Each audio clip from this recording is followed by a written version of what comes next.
नमस्कार। आज बात करते हैं मसालों की। लेकिन ये कहानी सिर्फ दालचीनी या काली मिर्च की नहीं है। ये कहानी है कि कैसे इन्हीं मसालों की चाहत ने बड़े बड़े साम्राज्य खड़े कर दिए, महाद्वीपों को एक दूसरे से जोड़ा और हमारी दुनिया को हमेशा हमेशा के लिए बदल दिया। ये कहानी है भारत के लिए उस दौड़ की जिसने हमारे आज के दौर की नींव रखी। तो चलिए शुरू करते हैं। 15वीं सदी का जमाना था और यूरोप को भारत की चीजों की जबरदस्त भूख थी। रेशम, कपास और इन सबसे बढ़कर मसाले। और ये सिर्फ स्वाद की बात नहीं थी, ये तो दौलत की निशानी थे, दवा का काम करते थे और अर्थव्यवस्था का इंजन थे। लेकिन फिर 1453 में जब कॉन्स्टेंटिनोपल का पतन हुआ तो ये लाइफलाइन ही कट गई। रातों रात यूरोप का सबसे मुनाफे वाला व्यापार का रास्ता बंद हो गया। ये एक बहुत बड़ा संकट था जिसने एक ऐसी खोज को जन्म दिया जो बेहद मुश्किल और हिम्मत भरी थी, समुद्र के रास्ते भारत तक पहुंचने की खोज। और इसी संकट ने शुरू की पूर्व के लिए यूरोप की दौड़। ये सिर्फ व्यापार के लिए नहीं थी, ये थी वजूद, ताकत और शान की लड़ाई। तो आखिर इस दीवानगी के पीछे था क्या? पहली वजह तो थी मजबूरी, जमीन के रास्ते अब बंद हो चुके थे। दूसरी वजह थी मौका, भारतीय सामान की मांग आसमान छू रही थी। और तीसरी थी महत्वाकांक्षा, यूरोप के जो नए नए देश उभर रहे थे वो एक दूसरे से आगे निकलने के लिए बेताब थे। इस पूरी कहानी को हम 3 शब्दों में समझ सकते हैं: गोल्ड यानी बेहिसाब दौलत, ग्लोरी यानी साम्राज्य बनाने का गौरव, और गॉड यानी अपने धर्म का प्रचार। ये दौड़ बहुत जल्द ही ऑफिशियल हो गई। पुर्तगालियों ने 1498 में अपनी कंपनी बनाकर इसकी शुरुआत की, पर वो अकेले नहीं थे। अगले करीब 150 सालों में अंग्रेज, डच, डेनिश और फ्रांसीसी सभी ने अपनी अपनी ट्रेडिंग कंपनियां बनाकर इस होड़ में छलांग लगा दी।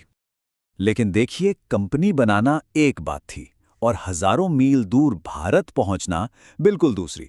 और यहां एक दिलचस्प बात है, डच लोगों ने अपनी कंपनी तो अंग्रेजों के बाद बनाई, लेकिन वो उनसे पहले 1596 में ही भारत पहुंच गए।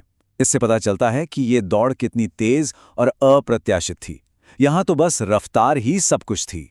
तो इस रेस में सबसे पहले थे पुर्तगाली। आइए देखते हैं कि कैसे इस छोटे से देश ने बाकी सबसे एक बड़ी और निर्णायक बढ़त ले ली। ये कामयाबी रातों रात नहीं मिली थी, इसके पीछे दशकों की खतरनाक खोजें थीं। 1487 में बार्थोलोमियो डियास ने अफ्रीका के दक्षिणी सिरे का चक्कर लगाकर वो कर दिखाया जो नामुमकिन लगता था। और फिर 10 साल बाद वास्को डी गामा ने उस अधूरे सफर को पूरा किया। अनजान समुद्रों में लगभग 1 साल की मुश्किल यात्रा के बाद आखिरकार उन्होंने भारत की जमीन पर कदम रखा। ये इतिहास की सबसे अहम समुद्री यात्राओं में से एक थी। अब जब डागामा भारत पहुंचे तो किसी को अंदाजा नहीं था कि क्या होगा, लेकिन वहां दुश्मनी नहीं बल्कि उत्सुकता थी। कालीकट के स्थानीय शासक जुमोरिन ने उनका स्वागत किया। ये पहली मुलाकात बहुत अहम थी। इसी ने आगे के व्यापार की नींव रखी और यूरोप के लिए दरवाजे खोल दिए। और इस सब में दांव पे क्या लगा था? ये एक नंबर सब कुछ बता देता है। 60 गुना। वास्को डी गामा की पहली यात्रा से जो मसालों का मुनाफा हुआ, वो पूरी यात्रा की लागत का 60 गुना था। सोचिए, इस एक नंबर ने यूरोप के हर राजा और व्यापारी तक यह संदेश पहुंचा दिया: भारत का समुद्री रास्ता एक सोने की खान है। लेकिन पुर्तगाली सिर्फ व्यापार करके खुश नहीं होने वाले थे। बहुत जल्दी वो व्यापार से साम्राज्य की तरफ बढ़ गए। इस साम्राज्य को बनाने के लिए 2 अलग अलग नजरिए थे। पहले गवर्नर फ्रांसिस्को डी अल्मीडा की थी ब्लू वाटर पॉलिसी, मतलब समंदर पर कब्जा करो तो व्यापार अपने आप तुम्हारे कब्जे में होगा। लेकिन उनके बाद आए अफोंसो डी अल्बुकर्क ने और बड़ा सोचा। उनका मानना था कि असली ताकत जमीन पर कब्जा करने से आती है। उन्होंने गोवा जैसे अहम बंदरगाहों पर कब्जा किया और एक स्थायी साम्राज्य की नींव रखी। तो पुर्तगालियों ने अपना कंट्रोल लागू कैसे किया? एक बहुत ही सरल लेकिन सख्त सिस्टम के जरिए, जिसे कारताज कहते थे। ये एक तरह का जबरन वसूला जाने वाला लाइसेंस था।